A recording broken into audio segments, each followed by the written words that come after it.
संगति का असर। एक बार एक राजा शिकार के उद्देश्य से अपने काफिले के साथ किसी जंगल से गुजर रहा था। दूर दूर तक शिकार नजर नहीं आ रहा था। वे धीरे धीरे घनघोर जंगल में प्रवेश करते गए। अभी कुछ ही दूर गए थे कि उन्हें कुछ डाकुओं के छिपने की जगह दिखाई दी। जैसे ही वे उसके पास पहुँचे कि पास के पेड़ पर बैठा तोता बोल पड़ा, पकड़ो पकड़ो, एक राजा आ रहा है। इसके पास बहुत सारा सामान है, लूटो लूटो, जल्दी आओ।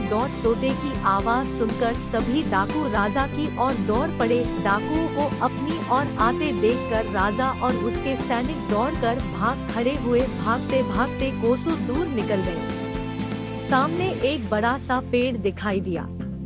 कुछ देर सुस्ताने के लिए उस पेड़ के पास चले गए। जैसे ही पेड़ के पास पहुँचे कि उस पेड़ पर बैठा तोता बोल पड़ा, आओ राजन, हमारे साधु महात्मा की कुटी में आपका स्वागत है।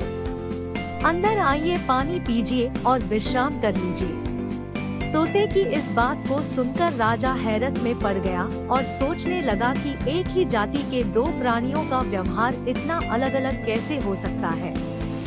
राजा को कुछ समझ नहीं आ रहा था। वह तोते की बात मानकर अंदर साधु की कुटिया की ओर चला गया।